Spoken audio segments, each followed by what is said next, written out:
스데반의 박해로 예루살렘에서 유대인 난민들이 다수 발생하게 되죠.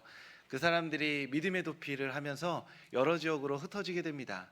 그 중에 그 유대인들, 즉 예수님을 믿는 유대인들이 정착했던 곳이 바로 안디옥이라는 곳이었습니다.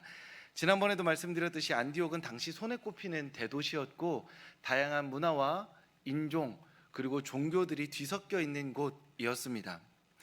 그곳에 세워진 안디옥 교회는 예수님을 전했고 또 사울과 같이 넘어진 이들을 공동체에 품어주었으며 형제가 자매를, 그 자매가 형제를, 서로가 서로를 사랑하는 공동체였습니다.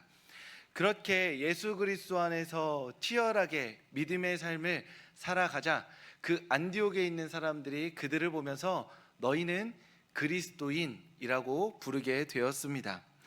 오늘 본문은 이 안디옥 교회의 또 다른 면모를 보여줍니다. 안디옥 교회의 성도들이 그리스도인이다라고 불리웠다면 이 안디옥 교회에 있었던 사건과 상황들, 또 오늘 본문 말씀을 통해서 안디옥 교회는 교회다움이 무엇인가를 우리에게 보여주고 있습니다. 그래서 오늘 말씀을 통해서는 안디옥 교회를 통해 교회다움이 무엇인지 우리 함께 살펴보고 그 은혜를 나누고자 합니다. 오늘 본문 말씀 사도행전 13장 1절 말씀입니다. 우리 하나님의 말씀 한 목소리로 읽겠습니다. 안디옥 교회에 선지자들과 교사들이 있으니 곧 바나바와 니게르라 하는 시므온과 구레네 사람 루기오와 분봉왕 헤롯의 젖동생인 마나엔과 및 사울이라. 아멘. 안디옥 교회가 다른 교회와 구별되게 가지고 있는 것, 우리한테 있다고 말할 수 있는 것이 있었는데 그게 바로 선지자들과 교사들이었습니다. 그래서 이 선지자들과 교사들로 대표되는 5명의 이름이 상세히 기록되어 있죠. 이것은 그만큼 이들의 영향력이 아주 강했다라고 말할 수 있습니다. 이 선지자들과 교사들을 통해서 안디옥 교회의 교회됨이 무엇인지를 우리는 알 수 있는데요. 그 첫 번째로 안디옥 교회는 하나님의 뜻에 순종하고자 하는 충성 공동체였습니다.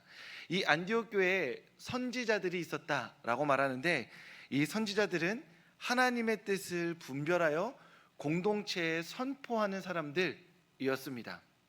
단순히 이들이 어떤 신비한 경험을 해서 잠을 자다가 또는 환상 가운데 하나님의 뜻이 이것입니다 라고 반복해서 말했던 사람이기도 했지만 동시에 더 중요한 것은 무엇이냐면 자신이 선포하는 하나님의 말씀, 우리 공동체에 선포되는 하나님의 말씀을 누구보다도 문자 그대로 순종하고자 하는 충성으로 가득 찬 이들이었습니다. 선지자가 있었다라는 것은 그저 입을 통해서 말로 하나님의 말씀을 선포하는 것뿐만이 아니라 그 선포된 말씀에 우리가 다 같이 순종하고자 하는 충성으로 부릴 듯하는 공동체였다는 것이죠. 그냥 당신은 선지자니까 선지자 역할을 하세요. 때마다 하나님의 계시가 오면 그 계시를 그냥 말하세요 라고 했다는 게 아니죠. 공동체에 정확하게 당신이 선지자입니다 라고 한다는 것은 그를 통해 선포되는 말씀에 우리 공동체가 순종하겠다는 어떤 결의와 열의가 담긴 일이라는 것입니다. 그런 의미에서 교회 안에 선지자가 있었다는 것, 그것은 하나님께 충성으로 가득 찬 공동체였음을 우리에게 보여줍니다. 그리고 두 번째로 안디옥 교회가 보여주는 교회다움이란 예수 그리스도에 대한 확신으로 가득 찬 공동체였다는 것입니다. 선지자들뿐만이 아니라 안디옥 교회에는 교사들도 있었습니다. 교사란 무엇이냐 하면 그저 성경 말씀을 풀어 가르쳐 주는 사람이라고 보면 절반만 맞는 것이죠. 우리는 물어야 합니다. 대체 무엇을 가르쳤을까요? 그 당시에는 신약 성경이 없던 시대였습니다. 그리고 구약 성경도 권위 있는 책으로 가지고는 있었지만 지금처럼 우리가 이렇게 책 한 권에 구약 성경이 39권이 빽빽하게 뭉쳐져 있던 시기는 아니었습니다. 그러니까 권위 있는 구약 성경의 몇 권들을 가지고 사람들에게 구체적인 무언가를 가르치는 사람이었는데 그 가르친 것이 바로 예수님이었다는 것이죠. 구약 성경의 이야기들을 샅샅이 살핍니다. 그리고 구약 성경에 나와 있는 중요한 사건들, 이야기들이 지금 우리가 믿고 있는 예수님을 예언한 것이다 라고 풀어 설명해 주는 사람이 바로 교사들이었던 것이죠.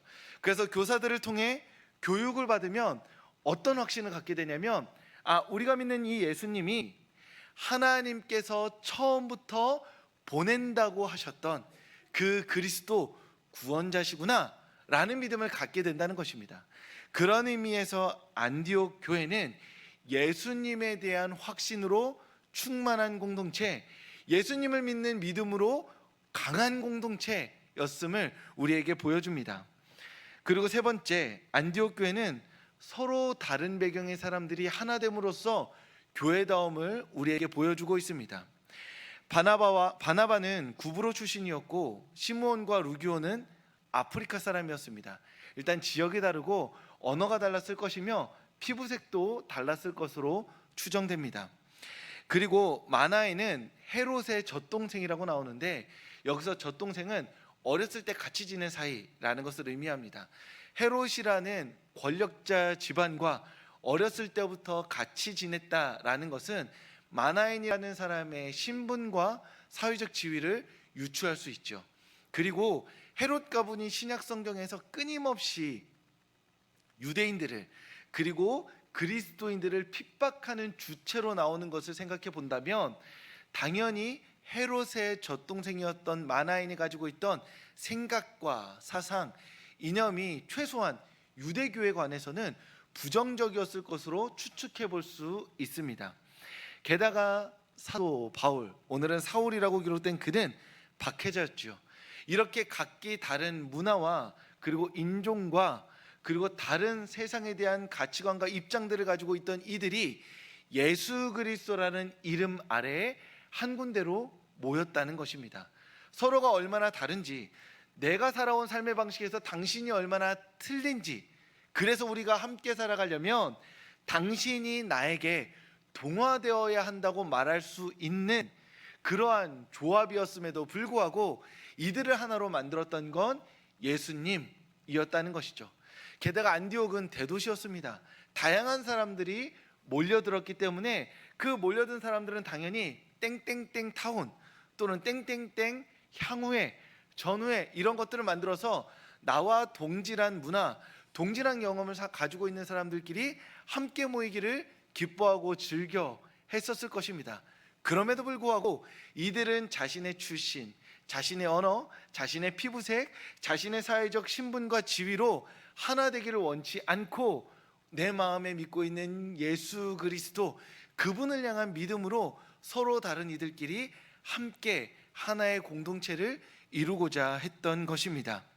그래서 안디옥 교회는 하나님에게 순종하고자 하는 충성이 충만한 공동체였고, 예수님을 믿는 믿음이 충만한 공동체였으며 서로를 향한 사랑으로 충만한 공동체였다는 것입니다.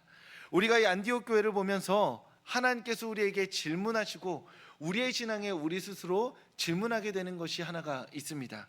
그것은 무엇이냐면, 우리는 하나님에게 순종할 그 충성이 있는가? 이 세상의 어떠한 말과 세상의 어떠한 유혹에서도 예수 그리스도를 믿는 그 확고부동한 믿음이 있는가? 우리가 서로를 틀리게 보는 것이 아니라 다르게 보며 예수 그리스도라는 기준 안에서 서로를 받아들일 준비가 되어 있는가? 우리는 이 말씀을 통해 우리 서울교회를 그리고 우리 자신의 신앙을 비추어 볼 수 있어야 하는 것입니다. 성도님들 어떠신가요? 하나님께서 우리에게 선포하시는 그 말씀에 순종할 그 충성의 마음이 있으신가요? 이 세상의 어떠한 말들과 상관없이 우리의 유일한 구원자가 예수 그리스도라고 그 확고부동한 믿음을 마음에 가지고 계신가요?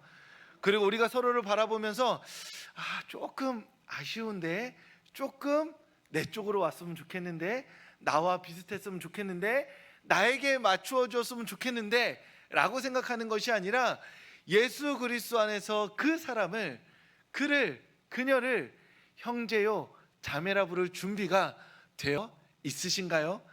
우리가 그러한 주님을 향한 충성, 예수 그리스도를 향한 믿음, 서로를 향한 사랑으로 마음의 삶의 준비가 될 때 이 세상은 우리를 향하여 그리스도인이다라고 부를 줄 믿습니다. 그렇게 그리스도인 된 우리들이 이곳에 모여서 함께 예배할 때 우리가 참으로 교회다워질 줄 믿습니다. 그러니 이 주일 예배 나오신 성도님들, 주님 앞에 우리의 신앙을 점검하며 하나님께 우리의 충성을 드리고 예수 그리스도를 향한 간절하고 확고부동한 믿음을 붙잡으며 서로를 향한 사랑을 결단하는 오늘 주일 예배 시간이 될 수 있기를 주님의 이름으로 축복합니다. 오늘 사도행전 2절 말씀 우리 한 목소리로 함께 읽겠습니다. 주를 섬겨 금식할 때 성령이 이르시되 내가 불러 시키는 일을 위하여 바나바와 사울을 따로 세우라 하시니 아멘. 안디옥 교회가 주로 무엇을 했냐 하면 주님을 섬겨 금식을 하였습니다. 이 본문 말씀이 특별한 설명이 부여되지 않은 것으로 보아서는 안디옥 교회는 때마다 주님을 섬겼고 때마다 금식을 하였다는 것을 알 수 있습니다. 즉 안디옥 교회가 금식한 게 놀랄 일이 아니라는 것이죠. 주님을 섬긴다는 게 특별한 일이 아니었다라는 겁니다. 여기에서 주님을 섬긴다라는 것은 하나님을 예배하고 또 성도의 교제를 나눈다라고 말할 수 있겠습니다. 그래서 안디옥 교회가 주님을 섬겼다라고 말하면 단순하게 생각하면 주일날 우리가 와서 예배드리고 함께 구역원들끼리 인사 나누고 식사를 하는 그 주일의 모습을 떠올리시면 됩니다. 일상적으로 하나님을 예배하고 성도의 교제를 나누었다라는 것이죠. 그런데 여기에서 그치지 않고 안디옥 교회는 금식하였습니다. 금식은 무엇이죠? 음식을 먹지 않는 겁니다. 그러면 음식을 먹지 않는 모든 행위가 금식이냐? 그럼 그렇지 않죠. 예를 들어 우리가 아침에 조금 늦게 일어나서 아무것도 먹지 않고 급하게 출근을 하게 됩니다. 그래서 막 열심히 일하다가 11시 반이 됐어요. 생각해보니까 아침을 안 먹었네? 그럼 우리가 그때 주님, 제가 오늘 아침을 안 먹고 주님을 위해 열심히 살았으니 금식 1일 이렇게 말하면 될까요? 안 될까요? 안 되죠. 안 먹은 건 금식이 문자적으로는 맞는데 조금 더 깊은 의미가 있습니다. 무엇이냐 하면 내 마음에 있는 들끓는 이기심과 욕망을 이렇게 내려놓기 위해서 금식을 하는 겁니다. 먹지 않는 행위를 통해서 하나님, 내 생명을 지금 내가 멈춥니다. 이 멈춘 생명을 이어가게 해주십시오. 어떻게요? 주님의 뜻으로, 주님의 마음으로 그 어떤 명확한 생각과 의지를 들여서 먹지 않는 걸 선택하는 겁니다. 그리고 그 시간에 무엇을 먹죠? 하나님의 말씀을 먹죠. 기도를 합니다. 그래서 이 세상의 욕망과 이기심이 멈춰 있을 때 주님을 향한 사랑이 시작되게 해달라는 마음으로 금식하는 것입니다. 그러니까 안디옥 교회는 일상적으로 주님을 섬기면서 때마다 금식함으로 하나님을 향한 자신의 신앙을 고백하고 드러냈다라는 겁니다. 다시 한번 말씀드리지만 안디옥 교회는 선지자들과 교사들이 있어서 충성 충만, 믿음 충만, 사랑 충만한 교회였습니다. 이 교회가 때마다 모여서 주님을 섬겼고 금식까지 했던 것이죠. 그런 의미에서 안디옥 교회는 이렇게 살아가는 것이 하나님을 향한 삶이고 마땅히 성도들이 해야 할 하나님을 향한 믿음의 고백이라고 여겼던 것입니다. 그래서 우리는 이 말씀을 보면 다시 한번 우리에게 묻습니다. 혹 우리가 우리의 신앙생활을 너무 낮은 수준에서 하고 있는 것은 아닌가? 너무 안일하게 우리의 신앙을 이 정도에서 만족하고 있는 것은 아닌가? 우리가 주님께 부릴 듯하는 마음으로 더 깊고 진실하게 우리의 삶을 드려야 하는데 어쩌면 요한복음 3장 16절을 외우고 예배를 드리면서 일주일에 한 번 주님께 우리의 삶을 드렸으니 이 정도면 충분한 것 아닌가라고 안일하게 너무 낮은 수준에 머물러 있는 것은 아닌가 돌아보아야 한다는 것이죠. 제가 꽤 오래전 김연아 선수가 훈련하는 영상을 본 적이 있습니다. 아마 보신 분들 많으실 텐데요. 김연아 선수 다큐멘터리였습니다. 근데 김연아 선수가 세상에서 제일 피겨스케이팅을 압도적으로 잘하는 선수인 시절에 이제 그 카메라를 찍는 PD가 계속 찍는 거예요. 그런데 그날 그 김연아 선수가 스트레칭을 하고 있었습니다. 막 팔을 펴고 다리를 막 쭉쭉 펴는데 이제 PD가 궁금한 거죠. 세계 1위 피겨스케이팅 선수는 그 스트레칭을 하면서 어떤 생각을 하면서 할까? 세계 1위니까 스트레칭도 다른 사람들처럼 하지 않고 뭔가 비상하고 특별한 생각을 하면서 놀라운 비결이 있지 않을까 하면서 물어봅니다. 김연아 선수 스트레칭 할 때 무슨 생각하세요? 그러니까 김연아 선수가 이렇게 팔을 막 하면서 헛웃음을 하면서 뭔 생각을 해, 그냥 하는 거지 라고 말을 합니다. 그러니까 사람들은 세계 1위니까 뭔가 대단할 것 같지만 그녀는 자신의 운동을 최고의 수준으로 끌어올리기 위해서 특별한 생각을 하는 것이 아니라, 특별한 고민을 하는 것이 아니라 일단 몸을 움직이는 것이죠. 그렇게 몸을 움직여야만 하기 싫은 마음들, 괴로운 마음들, 아픈 몸을 이끌고 계속해서 훈련할 수 있는 겁니다. 이 방법이 우리의 일상에서는 매우 중요합니다. 예를 들어 출근을 해야 되는데 출근할 때 우리가 나는 왜 사는가? 갑자기 아침에 출근하는데 빵을 먹으면서 이 빵은 어떤 의미가 있는가? 그 빵을 먹으면서 이것이 주님의 몸인가? 이거 왜 생각해요? 출근하기 싫어서 그런 거잖아요. 그냥 출근을 하면 되는데 뭔가 내 삶에 어떤 몽글몽글한 마음이 이렇게 와가지고 가을이구나 이렇게 그러면서 그녀는 잘 있나? 첫사랑도 한번 생각해 보고 이렇게 혼잡한 생각들을 막 마음에 담으면 내가 지금 당장 마땅히 해야 할 이 일들을 감당할 수가 없습니다. 그러한 고민들, 그 진지한 질문들은 일 다 끝나고 집에 와서 자기 전에 해도 돼요. 근데 또 그런 생각하면 잠이 안 오죠. 그러니까 보통 우리의 삶에 쳇바퀴 돌듯 돌아가는 일상을 감당하기 위해선 말 그대로 그냥 하면 됩니다. 그냥 하면서 몸에 익힌 것들을 가지고 그렇게 일을 해 나가는 것이죠. 그런데 주님을 사랑하는 일은 그냥 할 수 없습니다. 그냥 생각 없이 어제 했던 대로 이 자리에 올 수 없습니다. 왜냐하면 신앙생활이라는 것은 아주 예민하게 예리하게 이것을 정의하자면 주님을 사랑하는 행위가 아니라 주님을 더 사랑하기 위한 행위이기 때문입니다. 이해되실까요? 내가 지금 기본적으로 주님을 오만큼 사랑하고 있습니다. 신앙생활은 이 주님을 오만큼 사랑하는 걸 가지고 와서 예배하는 일이 아니라는 것이죠. 오만큼 사랑하고 있는 내가 주님을 10만큼, 15만큼, 100만큼 사랑하기 위해서 불붙는 마음으로 주님 앞에 나오는 것, 그것이 바로 신앙생활이라는 겁니다.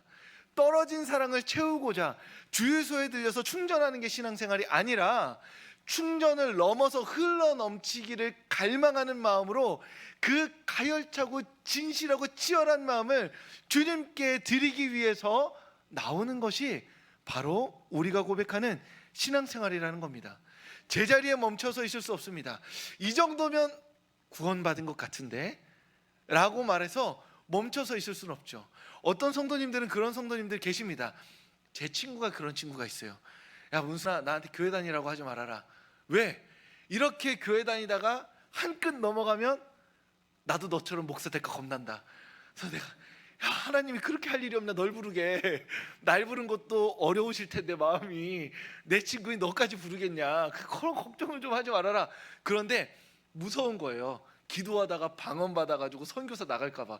그래서 널 나이 많은 애 널 왜 부르냐. 네가 먹는 것도 이렇게 많은데 그럴 일 없으니까 그냥 사랑하는 마음을 표현해라. 부담스러워하지 말아라. 그런데 그런 마음 갖고 있는 제 친구 있습니다. 성도님들 어떠신가요? 제가 제 친구를 가볍게 이야기했지만 주님께 뜨겁게 사랑하는 마음으로 기도하려고 딱 할 때 혹시 뭐 좀 마음에 약간 브레이크 같은 거 걸리는 거 있지 않으신가요? 아 이거 너무 빠져드는 것 같은데 이렇게 홀라당 빠져버리면 이렇게 뭔가 이렇게 낚시에서처럼 이렇게 월차겨 해가지고 주님께 어딘가 나도 모르는 곳에 이렇게 팔려가는 것처럼 내가 내 삶을 이만큼 유지하고 싶고 이 유지하는 것 가운데서 하나님이 요만큼까지만 들어오셨으면 좋겠는데 내가 괜히 교회에서 시키는 거 다 하고 하라는 대로 괜히 순진하게 이렇게 한 걸음 살짝 던졌다가 이렇게 호로록 넘어가 버리지는 않을까 하는 마음 우리 가운데 있다는 것이죠. 그러니 주님 여기까지만 와주세요. 이만큼도 충분히 신앙생활인 것 같습니다. 구원받을 것 같으니까 이 정도면 되는 것 아닌가요? 라고 하는 마음이 우리 가운데 있다는 것이죠. 그런데 엄밀히 엄격하게 말하자면 멈춰버린 사랑은 사랑이 아니죠. 그렇지 않나요? 사그라들고 있는 사랑은 사랑이 아닙니다. 사그라들고 있는 것이죠. 그런 의미에서 우리는 내가 멈춰 있는 것 같다면 주님 여기까지만 와주시죠 라고 하는 마음이 있는 것 같다면, 주님께 내가 나의 삶을 드리고자 할 때 브레이크 걸리는 것 같은 마음이 있다면 우리는 다시 한번 주님께 물어야 합니다. 나는 주님을 사랑하고 있는가? 나는 주님을 더 사랑하길 원하는가? 만약 이 질문에 아멘 주님, 주님을 더욱더 사랑하길 원합니다. 어제보다 이 사랑하길 깊어지길 소망합니다. 무엇을 드려도 이 사랑을 바꾸고 싶지 않습니다라고 고백이 나오지 않는다면, 아이고 주님 내가 죄인입니다라고 죄책감을 갖는 것이 아니라, 주님 이 마음을 깨달았으니 제가 어제보다는 더 주님을 사랑하길 소망합니다 라고 기도할 수 있는 성도님들 되시기를 소망합니다. 안디옥 교회가 충만하였지만 주님을 섬기고 금식함으로 주님의 뜻을 구했던 것처럼 우리가 오늘의 자리에 머무르지 않고 주님을 사랑하기 위해서 우리의 삶을 주께 기꺼이 드리며 고백하고 결단하는 이 시간 주일 예배 오신 성도님들 되시길 주님의 이름으로 축복합니다.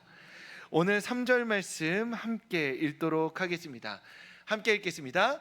이에 금식하며 기도하고 두 사람에게 안수하여 보내니라. 아멘.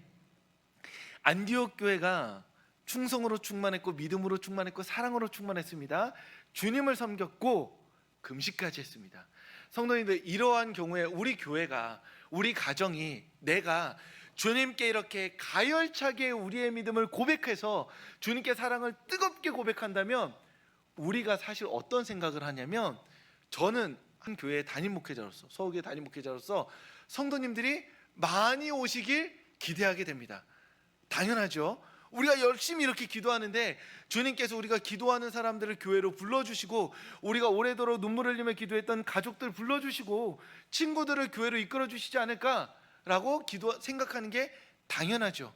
교회 입장뿐만이 아니라 한 개인으로서 우리가 주님께 이렇게 가열차게 주님께 드렸다면 우리 인생에 무언가 마이너스 되는 게 아니라 어떠한 맥락에서든 플러스가 될 거라고 생각하는 게 인지상정입니다.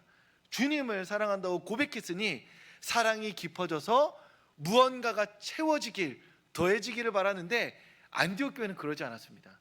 이렇게 열심히 신앙생활하는 안디옥 교회에게 주님께서 바나바와 사울, 즉 사도 바울을 세워서 선교 여행을 보내라, 선교사로 파송해라 라고 말씀하시죠. 이것에 순종하여 안디옥 교회는 그 두 사람을 파송합니다. 문제는 무엇이냐면, 바나바가 어떤 인물이었냐? 안디옥 교회에 교회가 생성돼서 사람들이 모여있을 때 예루살렘에서 보내준 사람입니다. 즉 안디옥 교회의 최고 결정권자라고도 볼 수 있는 것이죠. 사람들이 모여서 예수님 어떤 분이야? 할 때 누구한테 물어봐요? 바나바한테 물어본다는 거예요. 자기들끼리 모여서 예수님 이런 분이야 저런 분이야, 선지자도 있고 교사들도 있지만 결정적으로 이 갈등 상황에서 누구를 찾게 되냐면 바나바를 찾게 된다는 겁니다. 왜요? 예루살렘에서 파송한 사람이니까요. 바나바는 그 지도자, 그 지도력을 가지고 안디옥 교회를 이렇게 세운 사람들인 겁니다. 세운 사람 중에 한 명인 겁니다. 선지자와 교사들이 바나바의 지도력 아래 세워진 것이죠. 사울 또한 마찬가지고요. 그런데 하나님은 안디옥 교회의 기둥 같은 바나바와 바울을 전도여행으로 파송하라 말합니다. 교회 입장에선 부담될 수밖에 없죠. 바나바를 대체할 사람이 있는가? 물을 수밖에 없는 겁니다. 사울을 대체할 사람이 있는가? 물을 수밖에 없죠. 성도님들, 우리가 여기에서 함께 뜨겁게 기도하는데 자꾸 기도할수록 장로님들이 다른 데 선교사로 나가시거나 멀리 이사를 가시거나 파송을 받으세요. 대체 불가능해 보이는 우리 믿음의 공동체의 지도자가, 리더가 신실한 본이 되는 분들이 자꾸 막 이사를 가시는 거예요. 그러면 제가 기도를 하고 싶을까요? 안 하고 싶을까요? 목회자로서 안 하고 싶죠. 왜 다 가시는 거야? 내가 기도하면 다 떠나나? 이런 마음이 들 수밖에 없습니다. 기도할 때 우리는 어떻게 생각해요? 더 좋은 분이 오기를 기도하기 때문이에요. 그럼에도 불구하고 주님은 오늘 안디옥 교회를 통해서 우리에게 말씀하십니다. 사랑하는 이들에게 더 큰 사랑을 요구하시는 것이죠. 그리고 더 큰 사랑을 요구받는 이는 주님께 자신의 모든 것을 드림으로 말미암아 자신이 하나님을 얼마나 사랑하는지 확증하고 보여주게 됩니다. 그것이 바로 주님을 사랑하는 것입니다. 아브라함과 이삭의 이야기가 있습니다. 하나님께서 아브라함에게 100세 때 낳은 아들 이삭을 바치라 말씀하시죠. 이 이야기를 여러 가지 주제로 해석할 수 있지만 사랑의 이야기로 해석하는 겁니다. 하나님은 아브라함을 사랑하셨습니다. 사랑하기에 그 사랑을 보이라 말씀하셨죠. 아브라함은 자신을 사랑하는 하나님에게 자신이 하나님을 얼마나 사랑하는지를 보이기를 기뻐했습니다. 그래서 자신이 하나님보다 더 사랑하는, 하나님만큼 사랑하는 이삭을 바치기로 결정한 것이죠. 그렇게 아브라함이 이삭을 하나님께 바침으로 말미암아 하나님은 아브라함이 하나님을 얼마나 사랑하는지를 깨닫게 됩니다. 그리고 하나님 그 아브라함을 더 사랑해 주셔서 복과 은혜를 베풀어 주시죠. 하나님은 아브라함을 사랑하셨고 아브라함은 하나님을 사랑하였습니다. 그 사랑으로 이삭을 바치게 됐죠. 그렇게 사랑의 이야기가 완성된 것입니다. 그리고 이 이야기의 최종 완성은 하나님과 예수님을 통해 우리에게 드러납니다. 하나님이 세상을 사랑하셨고 예수님을 사랑하셨습니다. 그리고 예수님을 이 땅 가운데 보내주셨고 예수님에게 나를 향한 그 사랑을 보이라 말씀하셨습니다. 예수님은 십자가에 달려 죽기까지, 그 십자가에 달려 죽는 그 죽음에는 근본적으로 누구를 향한 사랑이 있느냐? 하나님을 향한 사랑이 있는 것이죠. 하나님, 제가 죽기까지 하나님을 사랑합니다. 주님이 나에게 세상을 사랑하신 명령, 죽음으로써 부활의 씨앗이 되라고 하신 그 명령을 순종하겠습니다. 왜요? 하나님을 사랑하니까요. 그렇게 예수님은 자신의 삶을 하나님께 드리죠. 하나님 그 사랑을 보시고 부활의 열매로 다시 영원한 생명 가운데 예수님을 일으켜 세우십니다. 하나님과 예수 그리스도 안에 있는 그 십자가의 이야기가 사랑으로 열매 맺게 된 것이죠. 그런 의미에서 하나님은 하나님을 사랑하는 이에게 더 큰 사랑을 요청하고 요구하십니다. 그리고 하나님을 진실되게 사랑하는 그 사람은 자신의 모든 것을 주께 드림으로 말미암아 하나님을 향한 사랑을 확증하고 보여드립니다. 이것이 바로 사랑인 것이죠. 주일 예배 오신 성도님들, 하나님을 사랑하시나요? 하나님을 사랑하는 이들에게 하나님은 더 큰 사랑을 요구하고 요청하십니다. 그 사랑의 요구 앞에 우리의 모든 것을 기꺼이 내어드리는 성도님들 되시길 주님의 이름으로 축복합니다. 그렇게 우리의 모든 것을 드려 주님을 향해 주님 사랑합니다. 이 세상 어떠한 것보다도 주님이 내 사랑의 가치이고 의미이며 기준이며 아름다움이십니다 라고 고백하는 그 인생 가운데 주님께서 놀랍고 특별한 은혜와 사랑으로 채워주실 줄 믿습니다. 기도하겠습니다. 하나님, 주님을 사랑합니다. 우리가 사랑할 수 있는 최대의 마음으로, 우리가 드릴 수 있는 최고의 헌신으로 주님을 사랑합니다. 주님을 사랑하기를 원하고 또 바랍니다. 그러니 주님, 우리에게 주님을 더 사랑하고자 하는 마음, 믿음, 사랑 더하여 주시옵소서.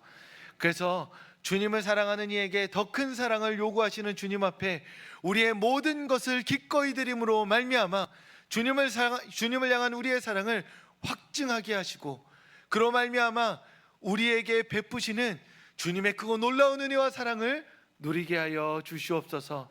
하나님, 때로는 두렵고 떨리는 마음이 있습니다.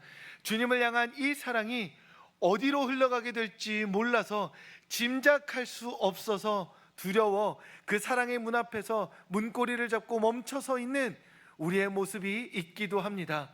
하나님, 그럼에도 불구하고 주님을 사랑하라고 말씀하시는 그 주님의 말씀 앞에 용기 내어 문고리를 잡고 문을 열고 주님을 향한 사랑의 삶으로, 그 모험의 삶으로 우리의 삶을 내어놓사오니 주님, 우리의 삶을 인도하여 주시옵소서. 주님을 향한 사랑의 삶으로, 그 풍성하고 놀랍고 아름다운 삶으로 우리를 인도하여 주시옵소서. 하나님, 이 주일 예배 가운데 눈물의 삶을, 십자가를 진 삶을, 혼자선 견딜 수 없는 삶을 짊어지고 나온 이들 있습니다. 지금 이 자리에서 웃으며 하나님께 예배하고 있지만 홀로 있는 그 자리에서 눈물을 삭히며 기도하는 성도들 있습니다. 하나님, 그 삶의 자리에 흘리는 눈물 주님께서 닦아주시옵소서. 혼자 있는 것 같아서 탄식하는 순간에 그 성도의 삶에 곁에 함께하여 주시옵소서. 그 낙심한 마음 일으켜 세워주시고, 그 볼가에 흐르는 눈물 닦아주시고, 그 지쳐 쓰러져 있는 다리를 손을 잡아 일으켜 세워주심으로 말미암아 주님과 함께 새로운 삶을 시작하는 이번 한 주가 되게 하여 주시옵소서. 우리의 모든 기도를 들으시고 드리지 못한 모든 기도까지 귀 기울여 들으시고 응답하여 주실 주님의 이름을 찬양합니다. 예수님 이름으로 기도합니다. 아멘. 이제는 우리 주 예수 그리스도의 은혜와 하나님의 사랑과 성령의 교통하심이, 주님을 사랑하는 그 사랑을 보이라 말씀하시는 주님께, 주님, 이 세상의 모든 것보다 주님을 사랑합니다라고 고백하고 결단하며 그 삶을 드리기로 작정하는 이 자리 가운데 모인 모든 이들의 머리 위에 지금부터 영원까지 함께 하시기를 간절히 축원하옵나이다. 아멘.